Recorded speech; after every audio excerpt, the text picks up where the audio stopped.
ada di Kalimantan, namanya akar kuning.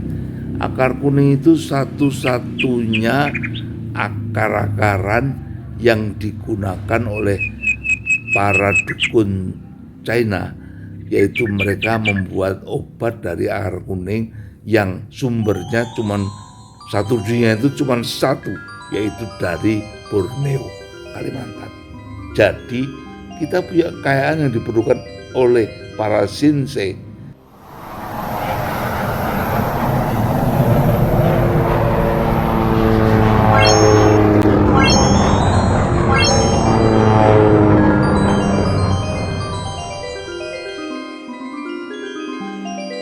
Assalamualaikum warahmatullahi wabarakatuh. Sampurasun, Akang Teteh dimanapun berada, semoga sehat dan berbahagia selalu tentunya, amin. Bertemu lagi dengan saya Mang Dadang. Kita akan menyimak kembali di episode kedua Trans Toto Orang Hutan berbicara tentang hutan produksi, di mana hutan produksi itu banyak sekali produksinya.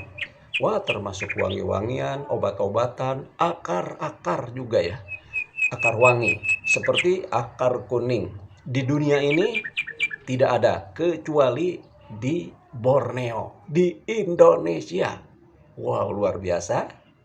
Like, subscribe, pijit loncengnya, serta komentarnya. Tonton sampai tuntas agar tidak gagal paham. Go! Nah, yang lain lagi apa?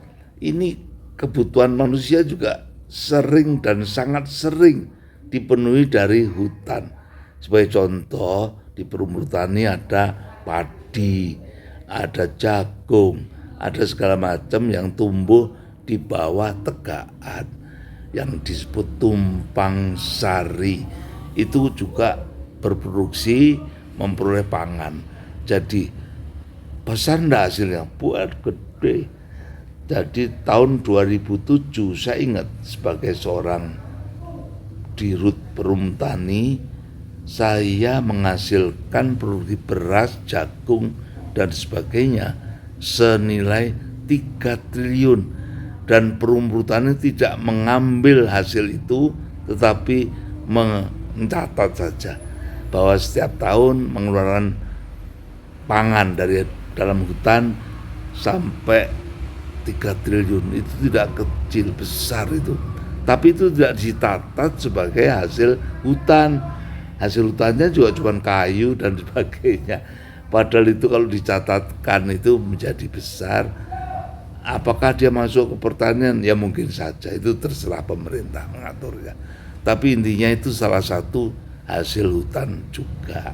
Nah, yang lain apa? Tambang. Tambang itu baik tambang mineral yang timah, batu bara, sampai yang lain-lain lah, termasuk menambang air. Itu juga hasil hutan yang harus kita hormati atau kita rasakan sebagai manfaat hutan yang sangat besar. Nah, yang lain apa? Ikan. Kalau ikan itu jarang dinampakkan. Tetapi kalau kita bicara hutan bahari, ya salah satu yang utama ya ikan, atau yang lain ganggang laut, atau juga yang lain-lainnya. Ini sesuatu yang kelihatannya kecil, tapi nampaknya industri ganggang laut di Indonesia ini jarang dimanfaatkan orang, padahal hasilnya besar sekali.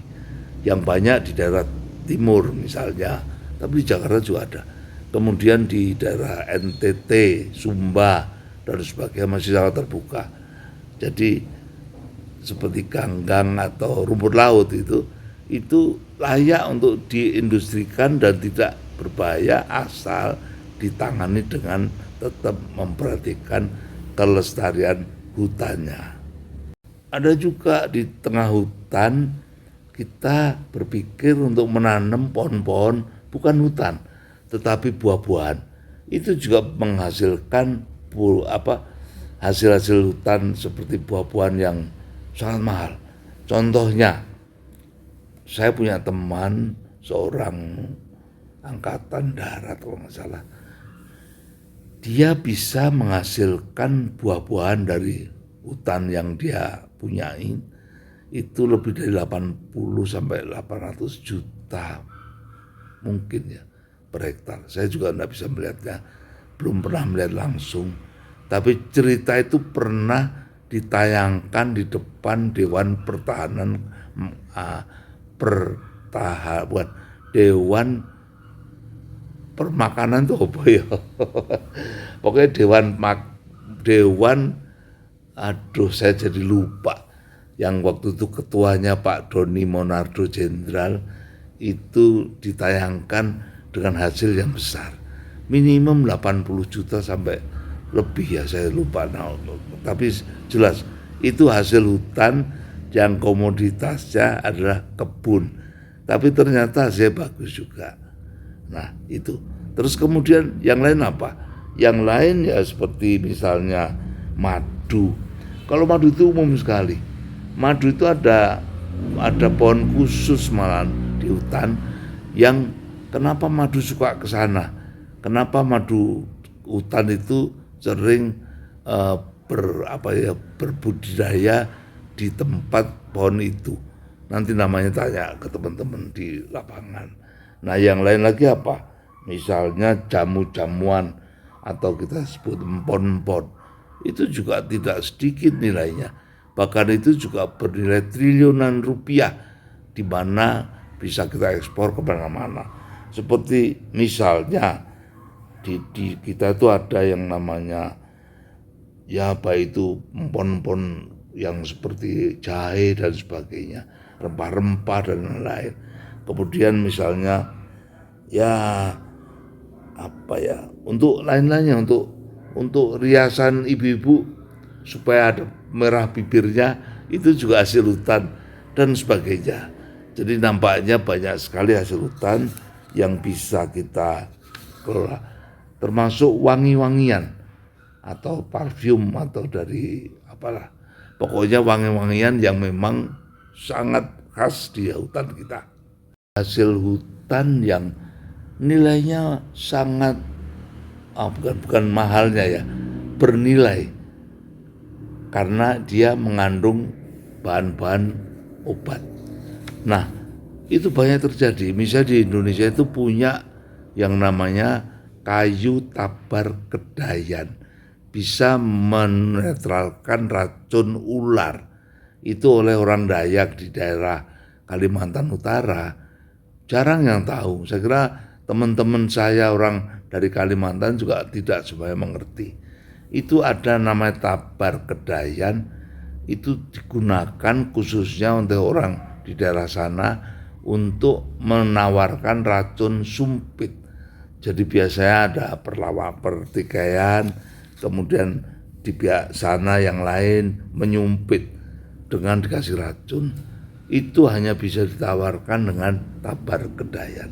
Nah itu sesuatu lagi. Kemudian yang lain apa ya?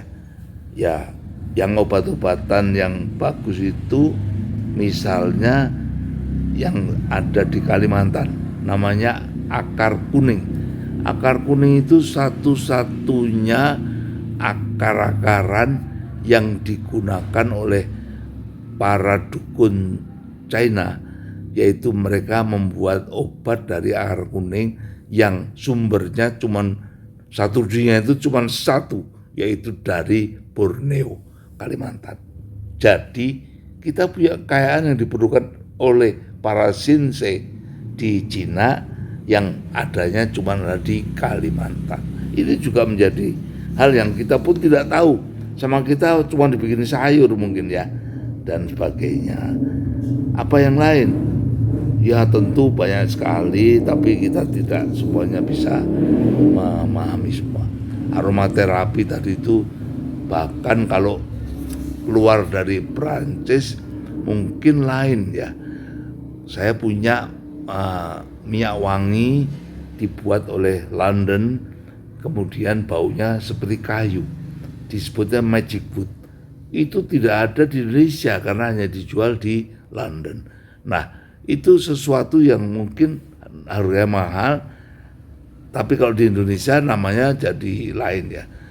Indonesia tidak pandai membuat ramuan yang wangi, kecuali si nyong-nyong itu ya.